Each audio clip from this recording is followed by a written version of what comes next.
up on lawmakers. Governor Roy Barnes' plan to reduce class sizes is on the fast track as the Senate approves funding for thousands of new classrooms. How much will the governor's initiative to increase unemployment benefits help the jobless in Georgia? We'll have a report. And political hardball on the hard court as lawmakers shoot hoops with the Globetrotter legends. Live from Atlanta, this is Lawmakers for Friday, February 8th. Here are your hosts, Gerald Bryant and Susan Hoffman. Good evening, everyone. Also tonight, legislation introduced today in the Senate would, if passed, do away with plans for the controversial Northern Arc. Good evening. I'm Hamilton Northcutt in for Susan Hoffman. Help is on the way for Georgia's crowded schools. Funding for classroom construction is our top story. The state Senate today approved Governor Barnes' bond proposal to fund over $400 million to build 5,000 public school classrooms. Senator Steve Thompson, the governor's floor leader, said the timing was right to switch from cash to bonds. If I could, as a businessman, lock in my lending at 4%, which is around the amount that the bonds are now, 2% lower than last year, if I could do that and I had the cash flush instead of expending on the capital outlay, if I had that as a businessman, I guarantee you, I'd take that bet and invest it and I'd get a return. And I'd get a 2 or 3% return, maybe better. Because rates are not going to stay at 4%, ladies and gentlemen.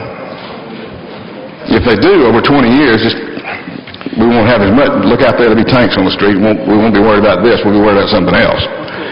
But I would say to you that this return is a good one, and probably the most important thing is the best return we can get for the dollar for our kids.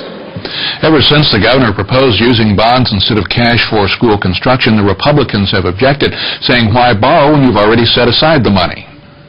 If we pass this bill, we're sort of shifting from a cash payment for children to debt payments for children. Is that correct? No, I'd say it's a heck of an investment at a low interest rate. And I wouldn't say we're shifting to debt payments for children. I say we're investing in classrooms, borrowing at 4%, which is a business person, I think, and you would think, I hope, that it's a pretty good darn interest rate to invest in over 20 years. We're not going to have these rates always. Senator, further yield? I do. Well, even if we agree that it's a low interest rate, we're still shifting from no interest to interest, correct? We are bonding the money, Senator. We are bonding the money, yes. And we are at 5.7%, which is lower than we have been in the past. Senator Mitch Seabaugh tried to amend the bond bill. He said it would encumber today's school children with tomorrow's state debt. This amendment, all it does is takes the $416 million we have in cash that we've already set aside, and that we leave it there. We do not issue debt in its place. If you look at where we've been in this state for the last 10 years, 10 years ago, Georgia had the lowest per capita debt in the Southeast. Last year, we were next to last. We are increasing our debt faster than any of the other states in the Southeast. As a matter of fact, with the exception of the state of Florida, every other state reduced their debt during the 90s when they had revenues. And they did not have the amount of increased revenues that we did in the state of Georgia. If you cut it out of the bonds, you got to pay for it out of cash. And frankly, ladies and gentlemen, we don't have the cash. We'd go back to the department and some other way cut some of y'all's cash over there to come up with that. Well, Ms. Rinko sent them over here and said they don't want to do that. They want to do this. The floor leader stated it very wisely.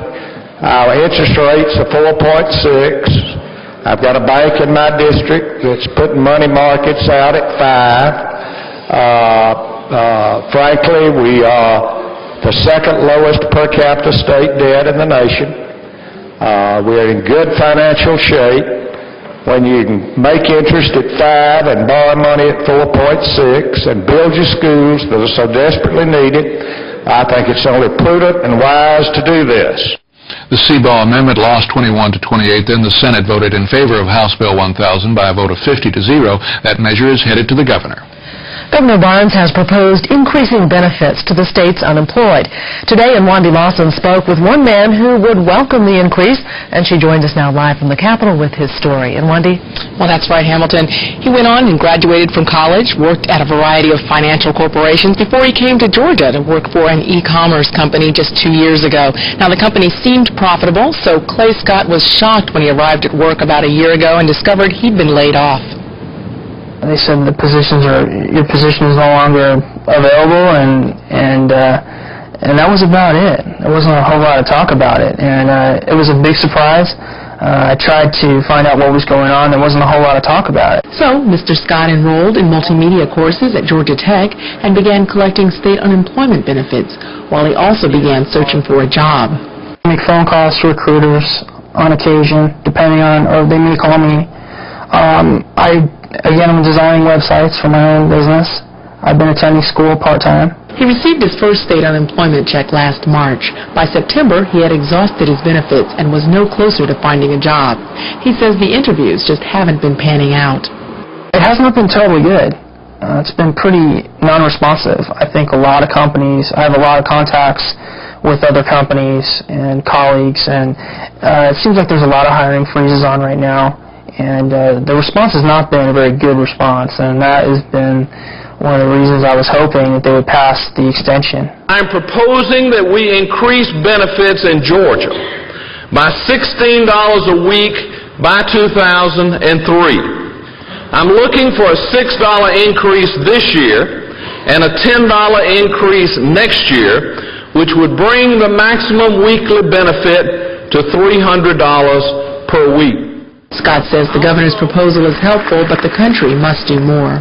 Well, I think it'll be a good impact. It'll hopefully mitigate our circumstances and those of my colleagues who've been unemployed. I think it's definitely a positive move. But I also think that when you look at the aid that the country gives out federally and globally, it only makes sense that you'd help the American worker right now in their time of need. Now, according to the State Department of Labor, over 68,000 Georgians are currently collecting unemployment, while an additional 89,000 have exhausted their benefits. Reporting live from the Capitol, I'm Nwandi Lawson for Lawmakers. Thank you, Nwandi. In other news, the Georgia House today passed what's become known as the All-Day Bill. It requires the state attorney general to keep families of murder victims updated about the status of death row inmates. Almost 30 years ago, Carl Isaacs was arrested along with 3 others and charged in the All-Day family murders. Isaacs is currently on death row at the state prison in Jackson County. The family says it has not been informed when the condemned killer makes appeals. Representative Bob Irvin wants to change that. This is a victims' rights bill brought at the request of the All-Day family. Anybody who was living in Georgia in 1973 will remember the All-Day family murders. 6 members of Ned All-Day's family in Seminole County murdered by 3 escaped convicts and the half-brother of one of the convicts. The lead murderer, Carl Isaacs, has been sentenced to death not once but twice. He's still on death row, still there, 29 years after these 6 members of the All-Day family were laid in their graves. The family for years has felt like they have been excluded from the process, that too much emphasis was placed on the rights of the murderers, and that they have been kept in the dark about developments in the case. And this bill would require the state to keep in touch with them and with similarly situated families of murder victims where the murderer has been sentenced to death. There are only 123 people on death row in this state, and the bill only requires the state to stay in touch with families when the families request it. House Majority Leader Larry Walker says he often disagrees with Representative Irvin, but he says this time he's in full support of the former minority leader. And I don't mind backing a man up for political reasons or any other reason when he's right. Bob Irvin is right about this, or Representative Irvin is right about this particular proposition. If you ask me to tell you the most sobering thing that I have ever done, I would say to you that it's when I went to Spring Creek Baptist Church in Seminole County, Georgia, and went to that cemetery, and I saw that beautiful black marble headstone, the Allday family. And I saw 5 black marble slabs, each with an Allday family member name on it, and each with the same date of death. I've never had anything in my life to affect me like that affected me. Almost 30 years have passed, 30 years, since Carl Isaacs and his gang murdered these 5 members of the Allday family.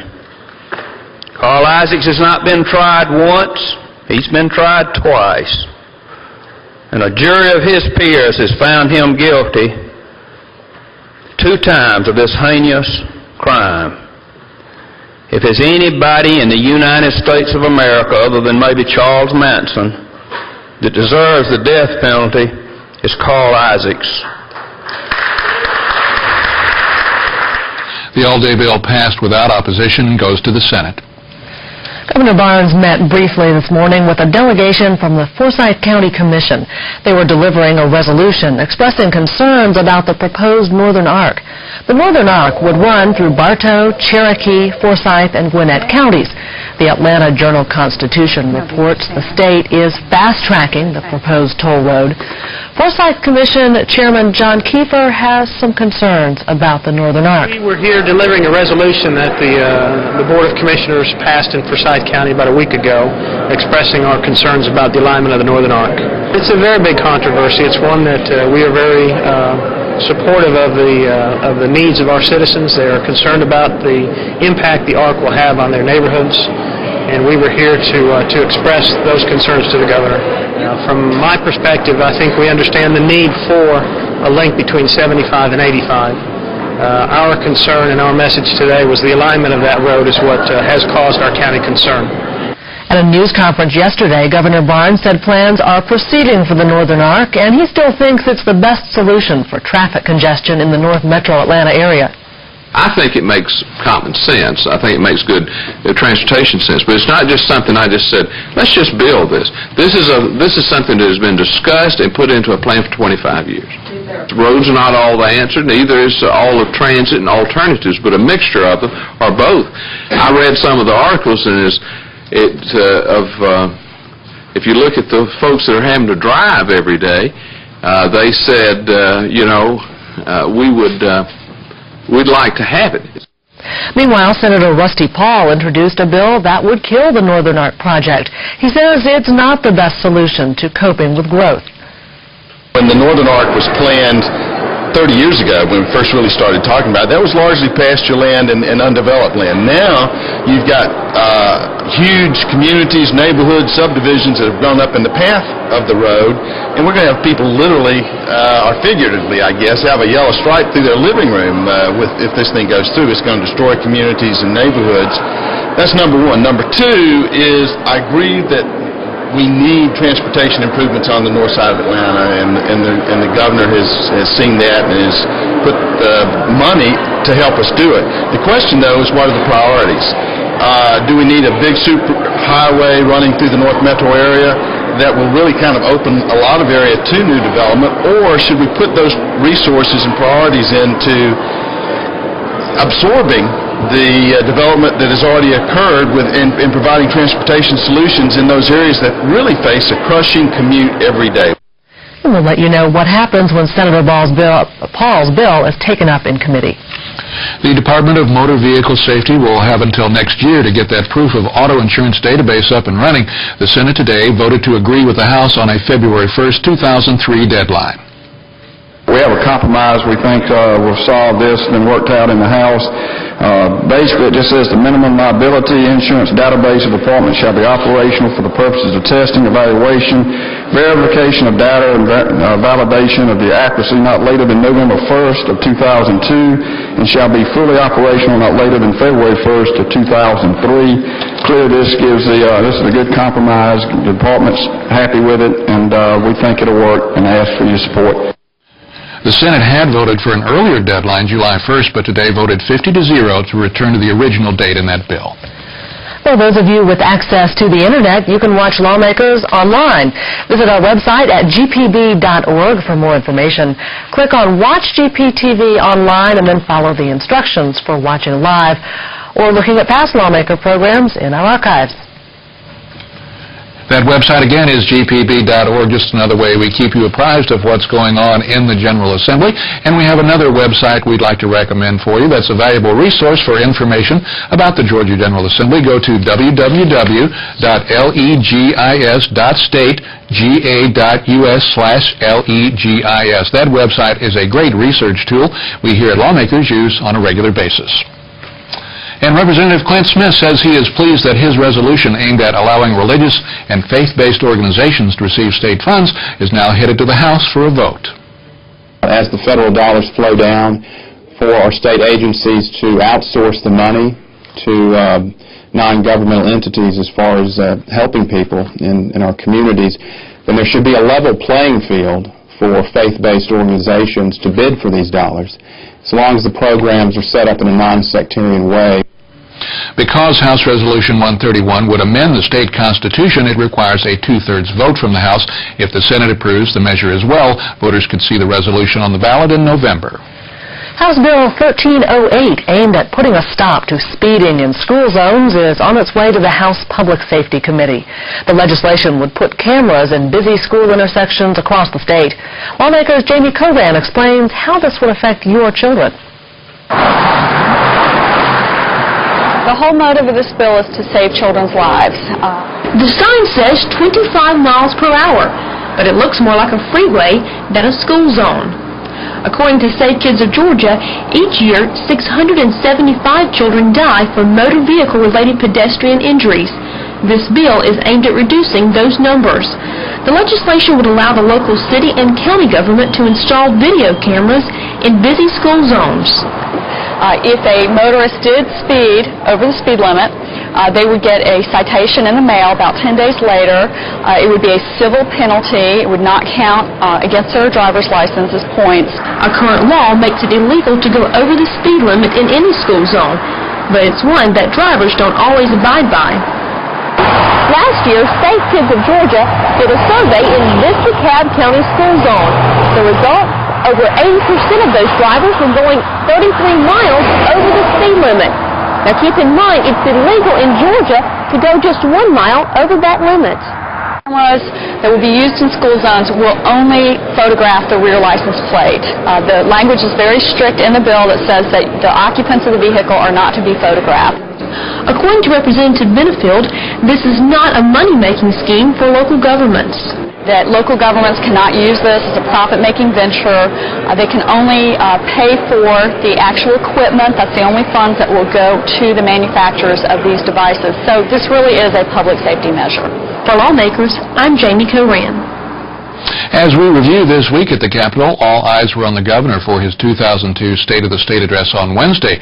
But earlier in the week, we saw more legislation introduced to change Georgia's natural gas laws. And we also saw the suspension of a state senator. David Zelski has our Legislative Week in Review.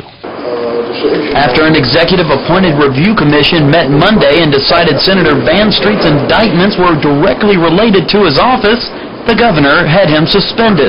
The indictment relates to and adversely affects the administration of the office of Senator Street, and that the rights and interests of the public are adversely affected thereby. Last month, Senator Street was charged with accepting $4,500 in campaign funds to transfer convicted murderer Ronald Gaither to a less secure prison. On Tuesday, the Public Service Commission voted to keep gas prices down for consumers and denied marketer requests to increase deposits. PSC Chairman David Burgess warned customers whose service has been turned off not to take matters into their own hands. first of all, it's illegal to go out and break that seal, but most important of all, the safety hazards concern in breaking that seal. I would ask Mr. Edge if you would put out for this commission a consumer advisory that would strongly encourage consumers not to go turn their gas back on. I mean, that could be extremely dangerous. Tax relief and education were the focus of Wednesday's State of the State address. And one form of tax relief that caught the public's eye was a tax holiday for back-to-school shoppers. I propose 2 exemption periods of 2 days each. The last Friday and Saturday this March to provide some immediate relief, and the first Friday and Saturday in August when folks are doing their back-to-school shopping. One issue many expected the governor to address in his speech did not surface until Thursday.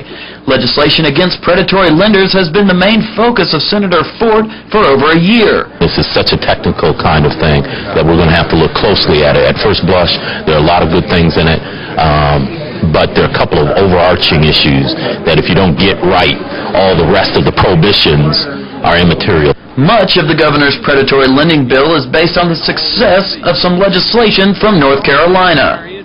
For the Lawmakers Legislative Week in Review, I'm David Zelski.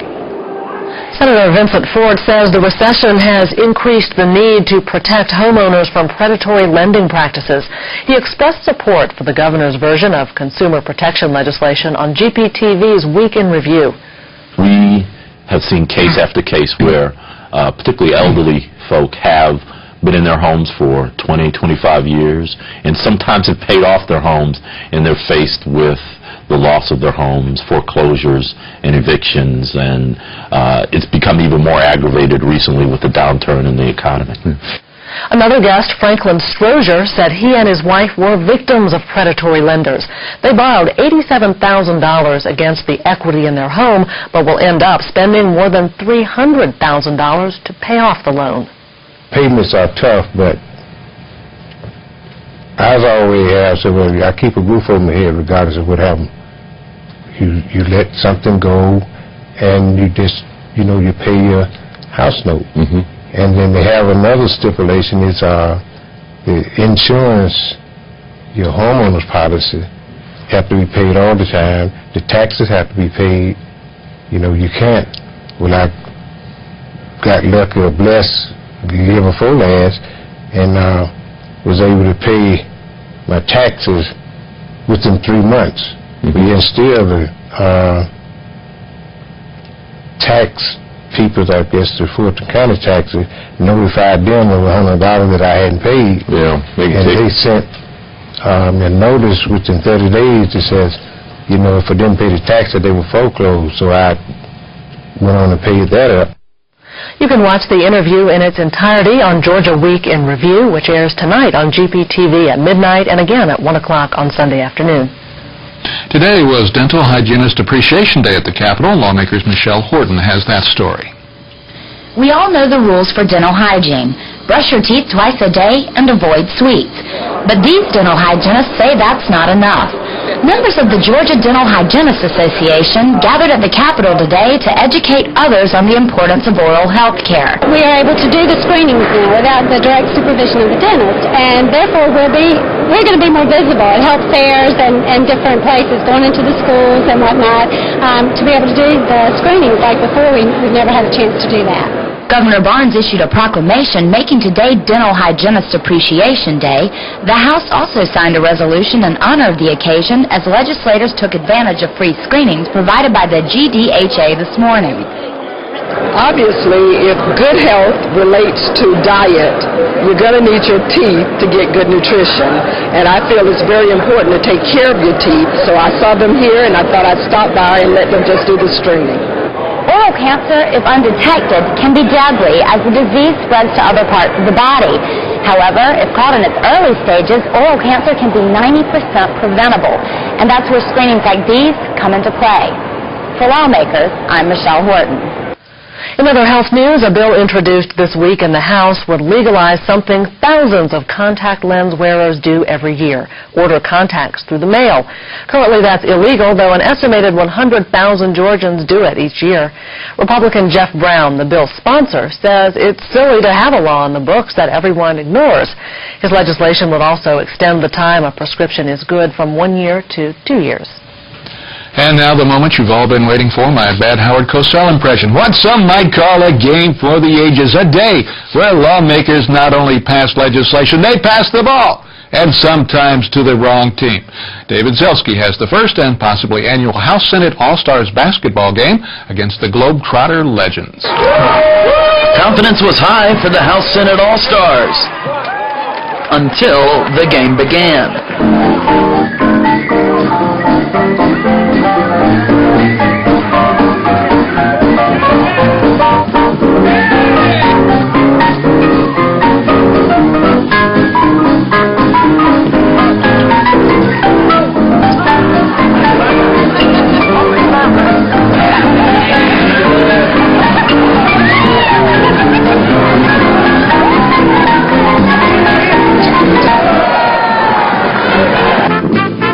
At halftime, the legislators remained close, and I talked to their secret weapon. All right, and for the House Senate All-Stars, they got their secret weapon, and Senator David Scott right here. Don't you mean Dennis Scott? What? Dennis 3D Scott? Georgia Tech? But you're not in the Senate, are you? Lethal Weapon 3? Representative Jim Stokes kept the team fired up. I wanted to steal some of those No one more than Columbus Representative Danae Roberts, displaying a spectacular move and then hustling down the floor to show Globetrotter legend Chris Collier that this Republican means business. There is a serious part to all that. There's a serious part to all of it. We had great fun. I think it was a great time for us to come out and have some fun. But more importantly, we're kicking off the sport caucus. We just work with different sports council, especially like the Chamber and the CAB and Atlanta and the metro area. And I think we'll be able to do some things to make sure we bring the kind of sporting events we want to the state of Georgia. We think sports is something that can not only be fun, but it's really great business for Georgia. In a game that brought back memories of the Lakers-Celtics showdowns of the 80s, this was truly a sight to see. Final score, Globetrotters 47, All-Stars 36. A resolution to have that score reversed is expected to come to the House floor next week. For Lawmakers, I'm David Zelski. And you can complain about the bad Howard Cosell impressions on our Lawmakers website. Coming up Monday on Lawmakers, a Washington, D.C. educational institute ranks Georgia #1 in the nation in elementary school foreign language programs. But those programs may soon lose their funding. We'll have that story and all the latest from under the Gold Dome. For those of you with access to the Internet, you can watch Lawmakers online. Visit our website at gpb.org. Lawmakers programs are streamed live and then archived on our site every night we're on the air. Now stay tuned for Georgia Business Report next here on GPTV. And that wraps up the week here at the Capitol on this 15th day of the legislative session. I'm Gerald Bryant. And I'm Hamilton Northcutt. Thanks for joining us. We're back Monday night at 7 o'clock. Until then, have a great weekend. Bye-bye.